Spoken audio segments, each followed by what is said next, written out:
فَإِذَا نُقِرَ فِي النَّاقُورِ، فَإِذَا فا کو جلدی پڑھنا ہے، اذا حمزہ حلق سے بالجہر ادا کریں گے، ذا الف مدہ ہے، دو حرکات لمبا ہے،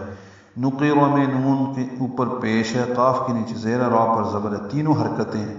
معروف طریقے سے پڑھیں گے نقیر اور جلدی پڑھیں گے، قاف را پر پڑھیں گے۔ فن میں ادغام شمسی ہے مع الغنہ، فن نا الف مدہ ہے، دو حرکات لمبا کریں گے، قاف پر ہے اور اس قاف کو لمبا کریں گے، وقفاً مد عارض للسکون بنیں گے، را پر ہوگی، فن ناقور، اور ملانا ہو تو فن ناقوری، پھر را باریک ہو جائے گی اور کو دو حرکات ہی لمبا ہوگا۔ اور جب سور میں پھونک ماری جائے گی، فَذَلِكَ يَوْمَئِذٍ يَوْمٌ عَسِيرٌ، فَذَلِكَ فا کو جلدی پڑھنا ہے، ذال نرمی سے پڑھنا ہے، دو حرکات لمبا کرنا ہے، لام کاف باریک ہے،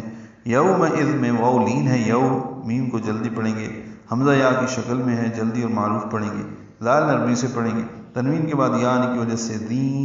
ادغام ناقص مع الغنہ ہوگا، پھر آیا یوم واولین اور تنوین کے بعد عین آنے کی وجہ سے اظہار، یوم عسیر، عین وسط حلق سے نکالیں گے، سین صفیر کی پتلی آواز سے ادا کریں گے، عسیر، صاد نہیں بنانا، یا مدہ ہے، لمبا کریں گے، را باریک ہو جائے گی، وقفاً عسیر، اور یہ مد عارض سکون بن گئی، لمبا کیا، ملانا ہو تو را پر دو پیشیں، عسیرون، پھر را پر ہوگا، آگے عین ہے تو اظہار بھی ہوگا، تو وہ بڑا ہی سخت دن ہوگا،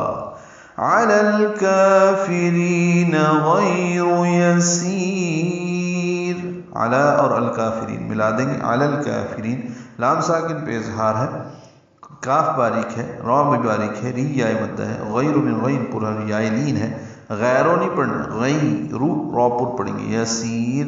سین باریک آواز سے پڑھیں گے اور لمبا کریں گے، اس کو صفیر کی آواز سے لمبا کریں گے، آگے یا ہے، پھر را ساکن ہو گئی، وقفاً مد عارض سکون بن گئی، را باریک ہے، غیر یسیر، را تو وقفاً وصلاً دونوں طرح ہی باریک ہے، کافروں پر آسان نہ ہوگا،